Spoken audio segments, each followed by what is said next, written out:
Hello everyone, my name is Nathan and today it's time for another episode of Oxygen Not Included here in the One Duplicant Challenge. In the previous episode we finalized everything we're gonna need functionality wise for the resin tree as well as the tungsten volcano. Today we're gonna use this new machine here in order to convert some of the resin into ISORESIN, and then we also additionally want to cool it down. Now, one mistake that I made is not mop up this little bit here, and since everything is a vacuum at the moment, I think I'm actually just gonna remove the joint plate here, make my way inside to clean things up, and then we're gonna re-add the joint plate, so only this one tile will not be covered by water. There it is already. We can pick that up and bring it to a new joint plate like so. Good, that is now cleaned up. Before we actually start pumping anything, let's go through the functionality. So right here we are pumping at 58 kilograms, no, actually at 100 kilograms, but we are at 58. So we're actually almost there, and it looks like the tree is gonna have something to eat for quite a while. Either way, my next goal is going to be to set up another layer of cooling on the left side of the volcano room. So what I would like to see is maybe something like this. Yeah, this should be large enough to keep everything cool. And also we need to expand the cooling loop, which should be quite easy right here. Have some aluminium pipes wiggle through this like so. And then we can come back to the original spot. And now maybe let's go back in here, remove some of these tiles and remove some of them. Yeah, like that we should be able to build it. Maybe we're even gonna go more extreme and build the outside first. How much time do we even have? 47 cycles. Oh man, we won't even see this volcano erupt in today's episode. But at least we can already send the ISORESIN back. That is gonna be exciting too. Now before I forget, we also need to lead the items through here. And I assume one pass is gonna be more than enough.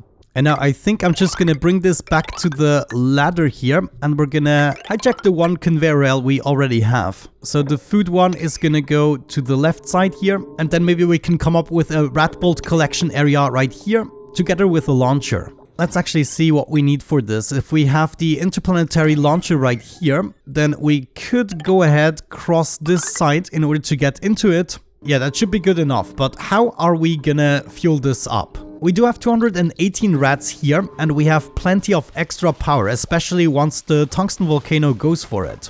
Oh, we're at 91 kilograms. That means soon enough we're gonna pump our first resin out. The launcher is already facing the main planetoid, and it looks like the launch cost is only 60 radbolts. That is kind of insane. Like, we don't need anything fancy to send stuff back. Oh, we have our first liquid here, and as a matter of fact, is it heating up? Yes, it is heating up slowly. Good, in that case what we want to do is detect the right temperature, which is what, 125 degrees I believe. So if we are above 125, then we want to open the door, otherwise we want to close it so we can...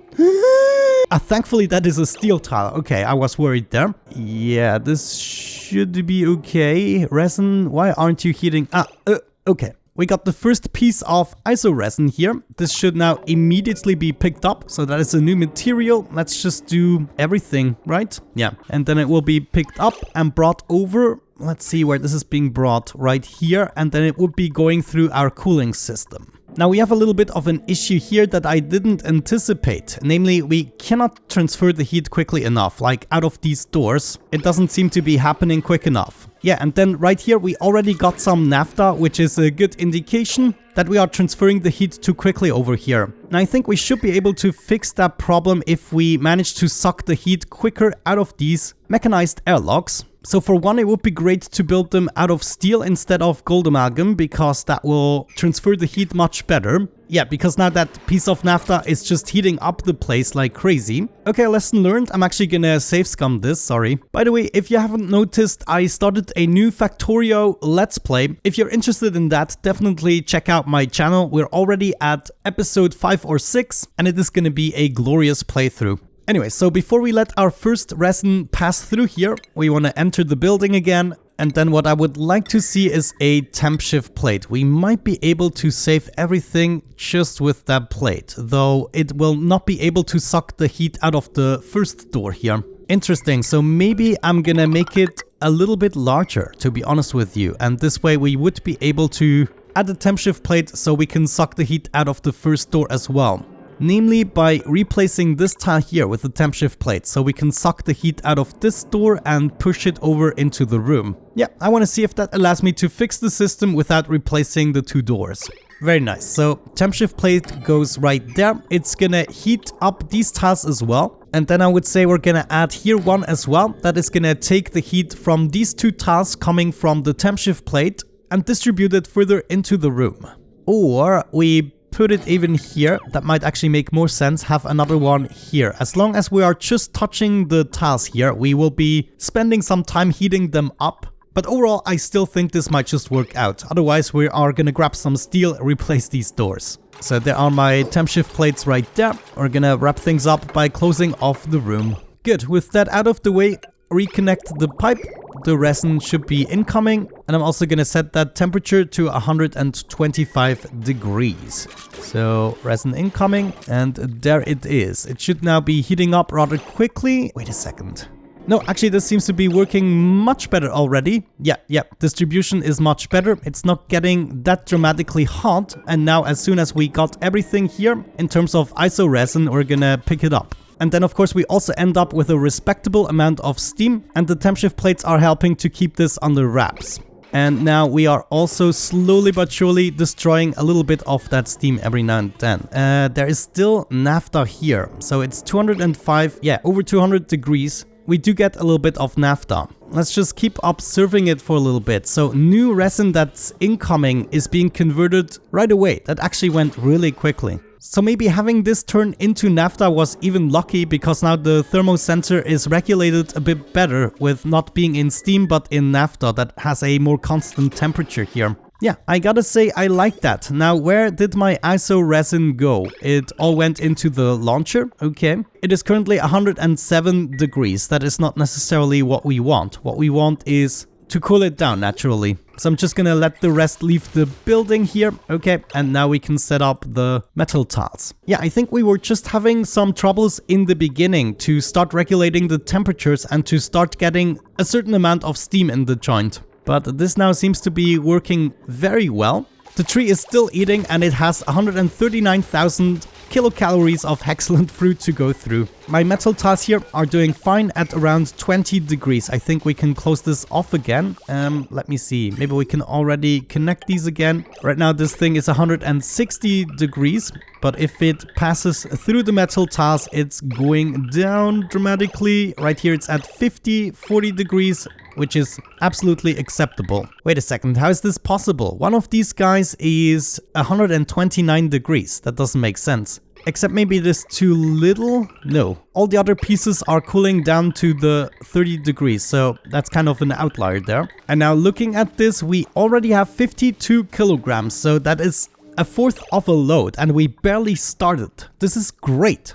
Oh no, the naphtha got pushed over, so that doesn't even help us anymore. Well, I guess everything adds up, because if we reach the temperature, we are going to convert the ISORESIN. It doesn't really matter, it's just this thing is bothering me. However, now we cannot easily go back in here. I'm just gonna leave it there, see if it is even something we need to consider. I would say we're just gonna leave this running for a little while, as long as most of the ISORESIN comes out at a low temperature, which they all do here. They are around 30 degrees now. Good, now I wonder what happens if we just set up a radbolt generator here. Let's say we are gonna place this guy here. It is already hooked up to power. I just want to see how many rats they collect during a day, because right now the tree is eating non-stop, and that means we have a very good representation of how it could be with the potential maximum load we're getting. And looking at this, we still don't have 200 kilograms. And we only need to produce 60 rats per 200 kilograms we want to send over from this planetoid, which is not a lot. And I think another thing we could do to keep things a little bit clean, what do I have in this? Igneous rock. Yeah, let's go ahead and replace this with a automatic dispenser. So you go right here, and I'm gonna be using this dispenser in order to collect all the materials by hand from the planetoid. So we just set this to all and sweep only, and then if we go outside and actually start collecting the materials, well, we can do that with everything on the planetoid. And then we just eliminate this guy here, and now all these materials should be brought back to my ship. Collecting radbolts 21 per cycle. And of course, it's still going to be using 480 watts. Can we even sustain that?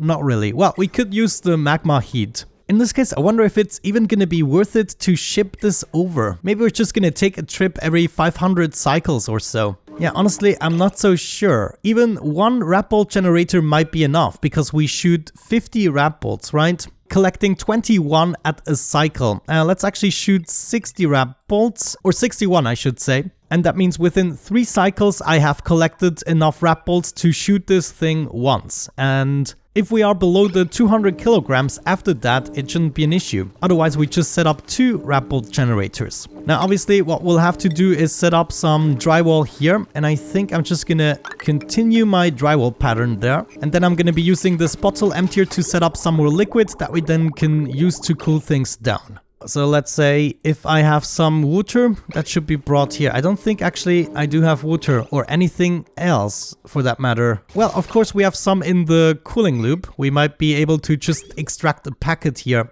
That might make sense. Just get this out. Come on. Yeah, just one is gonna be enough. So stop that. But now you can empty the water.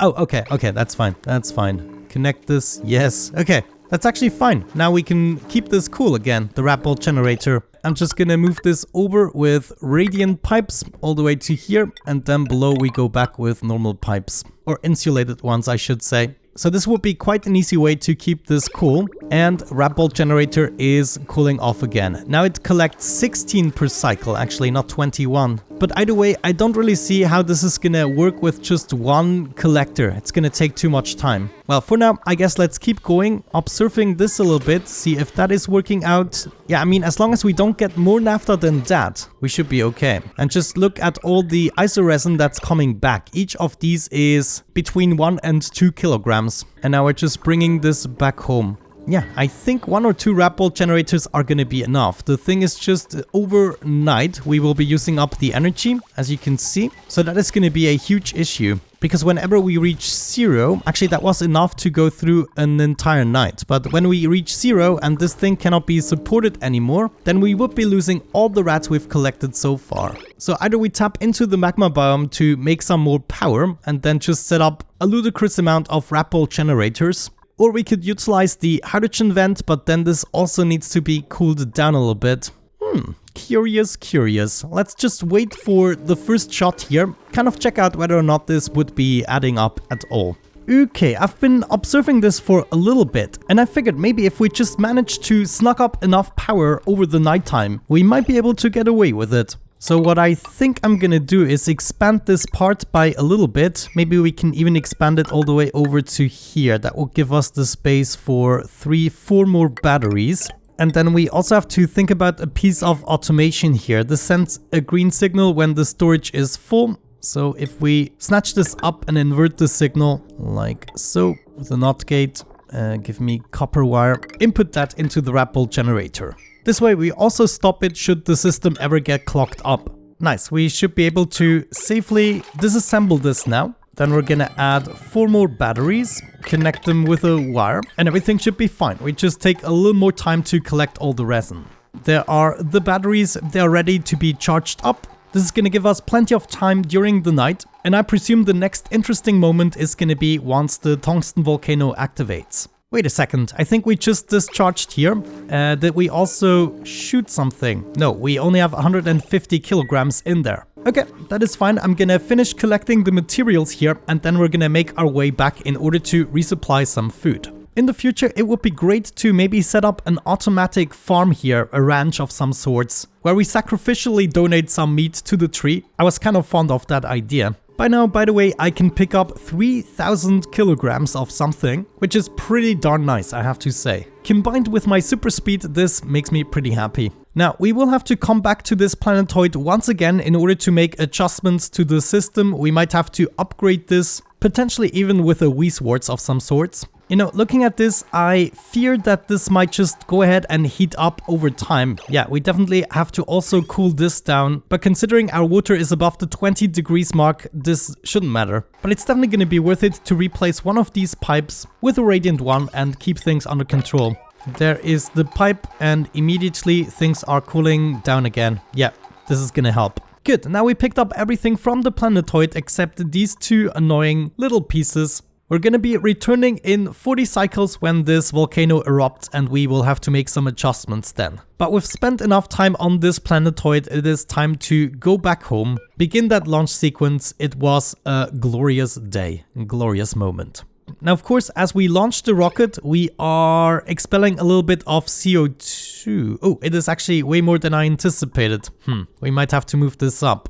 I mean, it's just milligrams. Let's see how the turbine reacts. No, it is cooling down immediately again. Yeah, it is not enough gas to actually make a temperature difference. Everything else is also safe. This is heating up a little bit.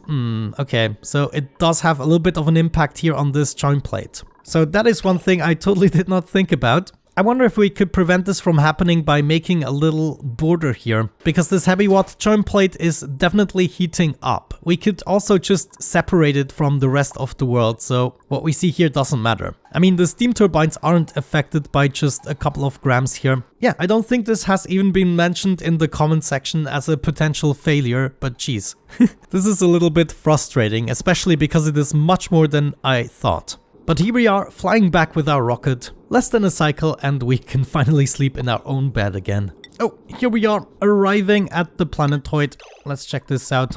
There it is. And yeah, looking at this, if we have a layer preventing the carbon dioxide from going to the planetoid, we can avoid this completely. But I guess now that we are back at the planetoid, I'm gonna let my duplicant take care of the usual chores, which is gonna entail resupplying the rocket, maybe do some engine tune-ups, fill up a deodorizer here and there, maybe cook a couple of meals. If we have a look at the calories at the moment, almost everything is berry sludge. We have a little bit of bristleberries here as well, but we utilize that for cooking. So essentially, we now need to come up with a new food source that we can feed the tree in large quantities. One suggestion was to go with a shaft wall farm, because they seem to be easy and give a lot of meat. Well, either way, to make our system viable, what we now need is a way to receive the items, and we're gonna do that right here. And I'm gonna do something suggested by the comment section that I did not think of myself. I always build these complicated payload opener designs. But honestly, all we really have to do is place the payload opener here, then take the auto sweeper, build it right next to the conveyor loader, and then we can go with the beacon already. So a targeting beacon right there. And what this is gonna do is allow the auto sweeper to still pick up everything, but we don't have to go with multiple levels and everything like that. I mean, apparently this is a much easier way. However, that also means we will have to expand the cooling loop going up here. Let me see. This is not convenient. I'm gonna go through the top portion here rather. This way we can move this up. This pipe is now gonna belong to the cooling loop, and all we have to do is build a couple of radiant pipes here. And maybe, yeah, let's just do it across the level there. And just maybe if we take a little detour here, go up instead, we can then move back this way, do a little jiggledy-wiggle, and we can make our way back down again. Add a bridge here. Okay, let's get all of this built and see if that's gonna work out for us. Oh, check this out. We have some barbecue. Even though it is not much, I still want to grab it. And it's gonna go into this conveyor loader here at a very high priority. I can even reset the timer sensor to speed this process up, and we do it in 2-day cycle. As a matter of fact, let me get rid of all these creatures here. Well, not all of them, but a lot of these pips I think we can now sacrifice to the tree god. But there is my barbecue. Oh, wait. Did I hook this up correctly? Yeah, it is first being cooled down to minus 18 degrees or more, and then it is being shipped. Right? Well, we have to wait for a little bit more, but there is all the food and it doesn't change in temperature once we got it. Time to destroy you all! Yeah, meat for days. Some good cycles coming up for the tree. But yeah, let me know your ideas about an automatic feeding system if we could set up a farm of some sorts, a ranch. What type of ranch should we go with? I mean, maybe we should just go with fish. But then again, it would be nice to have a really crazy food source we can automate. And we can even do that on the main planetoid. I wouldn't mind setting something up here that is then constantly shipping over the food. So let me know what you want to see, and we're going to be taking care of that in the next episode. Definitely a food source, that's the next topic. We are already done with the pipe work here. Maybe one more thing we can take care of is the conveyor rail. And I guess for now we are just gonna dump this. Where is it gonna land? It's gonna land on this tile, which is fine. So I'm gonna add my conveyor chute right there. The beacon can send its signal happily. We just have to add 3 more tiles here. So in case the payloads end up over there, we can still pick them up. And of course we cannot forget some drywall here. And I'm also gonna set up a bottle emptier so we can get some liquid going. And that, I would say, is a much cleaner setup than the multi-story. I guess this one here is a little bit more compact if you're lacking the horizontal space. Cooking by now goes really quickly. I have to say, it is a pleasure to watch this dupe. Either way, I think at this point we're gonna wrap up today's episode. The next time we're gonna be taking care of a steady food source supply, and I'm gonna be taking your suggestions into consideration that you give me until tomorrow. After that, we can make our way once again back to Osista and take care of the rest of the things that seem a little bit fishy, but this seems to be working so far. We'll have to see how the radbolt generator keeps up once we add some more food. This could be an issue. But with that out of the way, thank you so much for watching, guys. I really appreciate all the support on these long-term series. Have a great time, and hopefully I'm going to catch you in the next one. Bye-bye.